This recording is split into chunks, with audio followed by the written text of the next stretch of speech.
সবচাইতে বেশি জান্নাতে প্রবেশ করাবে যে আমল, বিষ্ণু বললেন, এক হচ্ছে আল্লাহর ভয়, আরেক হচ্ছে সর্বোত্তম আচরণ। প্রিয় ভাইরা, ইসলামের মেজাজটাকে চিনে নেন, ইসলামের এসেন্সটাকে বুঝে নেন।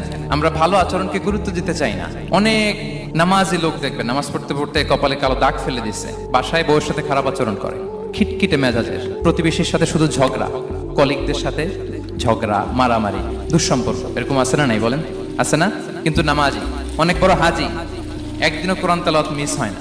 তো এত আবাদত করেও সে ইসলামের আসল এসেন্সটাকে ধরতে পারেনি। বিষ্ণু বললেন, সবচেয়ে বেশি জান্নাতে প্রবেশ করাবে যে দুটি আমল, একটি হচ্ছে তাকওয়াল্লাহ, আল্লাহর ভয়, আরেকটি হচ্ছে উত্তম আচরণ, সর্বোত্তম আচরণ। তো আমরা যেন উত্তম আচরণের অধিকারী হই, আমার স্ত্রীর সাথে যেন ভালো আচরণ করি, প্রতিবেশীর সাথে যেন ভালো আচরণ করি, ছেলে মেয়েদের সাথে যেন আমাদের অ্যাটিটিউডটা ভালো থাকে, আচরণটা ভালো থাকে, কলিগের সাথে যেন ভালো থাকে। বিশ্বনবীর আচরণ যেমন ছিল তেমন আচরণ যেন আমরা গড়ে তুলতে পারি। আওয়াজ করে পড়ুন আমিন।